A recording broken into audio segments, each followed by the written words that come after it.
Ada hadis yang mengatakan jika kita berpuasa tapi kita tidak salat maka tidak diterima puasanya. Apakah ketika kewajiban dalam rukun Islam salah satu tidak dilakukan, maka ibadah yang lain tidak diterima? Bagaimana status hadis di atas? Baik, itu jelas sekali. Jangankan salat kok. Jangankan salat, bukan status salatnya, status puasanya. Jangankan masalah salat, masalah perilaku dinilai. Awas, hati-hati. Nabi pernah menyampaikan satu peringatan keras. Hati-hati, hadisnya bahkan hadis yang sangat luar biasa, mendekati hadis tingkat tinggi derajatnya.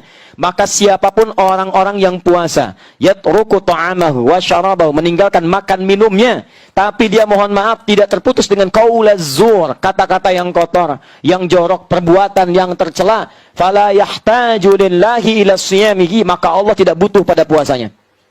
Bahasanya begitu. Kata Allah, saya nggak butuh, ngapain kamu puasa? Saya nggak butuh. Kau puasa aja nggak saya terima, ngapain kamu puasa? Ya, jadi kalau masih ada orang puasa senang mencuri, ada orang puasa senang mencela, ya itu kata Nabi, Allah nggak butuh pada puasanya. Yang seperti itu ngapain puasa? Allah nggak butuh pada puasanya. Ini bahasa yang sangat tegas sekali. Sarkas, bahasa yang sangat tinggi. Artinya jangan coba-coba menyandingkan puasa dengan maksiat. Anda puasa itu fungsinya menutup maksiat. Awas, puasa fungsinya menutup maksiat. Jadi kalau ada orang puasa masih mengerjakan maksiat, ada yang salah dalam puasanya. As-Siyam, kitab As-Siyam, Sahih Al-Bukhari, jilid pertama, paling kanan sebelah bawah. Qala Rasulullah sallallahu alaihi wasallam an Abi Hurairah radhiyallahu ta'ala anhu qala Rasulullah sallallahu alaihi wasallam, hadis riwayat sahabat Abu Hurairah semoga Allah meridai kepada beliau menyampaikan Rasulullah sallallahu alaihi wasallam pernah bersabda, lihat kalimatnya, as-siyamu junnatun. Puasa yang benar itu akan memberikan perisai dari kemaksiatan. Jadi kalau orang benar puasanya, maka dia punya perisai dari yang buruk, yang kotor, yang tidak baik dibuang. Fala yarfuth, la-nya nahi, larangan. Maka orang puasa tidak boleh mengerjakan yang kotor. Rafath, kata-kata kotor, jorok, tindakan kotor, tidak bagus, itu rafath. Awas, hati-hati. Begitu dikerjakan, tidak ada nilai puasanya. Ini saya kasih tahu ya. Ini bahaya nih. Puasa itu ada yang namanya mubtilat, yang membatalkan langsung. Ada yang mufsidat, yang merusak. Kadang-kadang, orang sangat care dengan yang ini, tapi abai dengan yang ini. Ini paling bahaya. Yang ini membatalkan langsung. Makan, minum. Baik. Kumur-kumur membatalkan tidak? Tidak. Tapi kalau kumur-kumur pakai sirup, batal puasa. Ini ya. Telan misalnya kan. Nah ini batal. Jelas. Selesai. Yang ini nih yang nggak kadang-kadang nggak disadari. Merusak. Gibah. Mencela. Ini merusak dan mengurangi peluang pahala puasa. Lihat, kalau ini 100%, Anda misalnya makan, ya, ini batal puasa, jelas hilang 100. Yang ini yang bahaya. Misal, gibah, 50% pahala hilang. Mencela, 50% hilang. Menuduh, 50% lagi. Awas hati-hati. Awas hati-hati. Setelah itu misalnya, mohon maaf, berdusta, 25% misal. 50, 100, tambah 75, minus 75. Anda bukan cuma kehilangan puasanya, tapi Anda menghadirkan dosa 75%.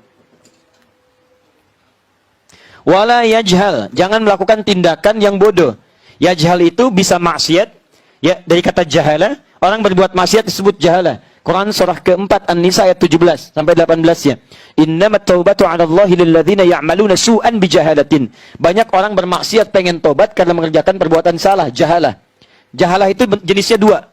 Ya, jenisnya dua. Yang pertama karena tidak tahu. Dia tidak tahu kalau menikmati gosip itu dosa. Tidak tahu, diberitahu, kamu tinggalkan. Itu jahalah. Yang kedua, sudah tahu salah, dikerjakan.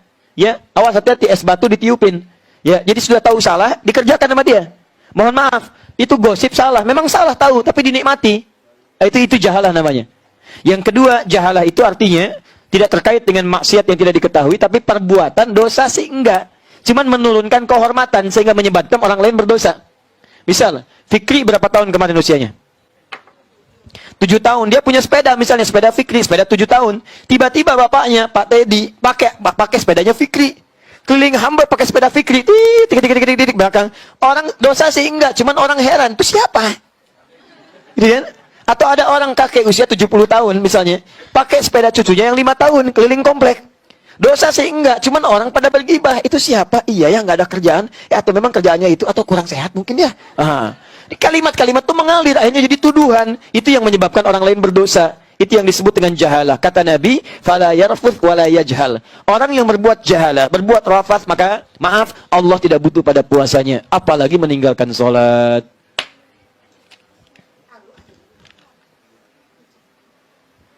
Ada yang memang masih berpendapat puasanya tetap sah, tapi tidak ada pahalanya. Ya, ngapain sah tidak ada pahala? Kan buang-buang energi.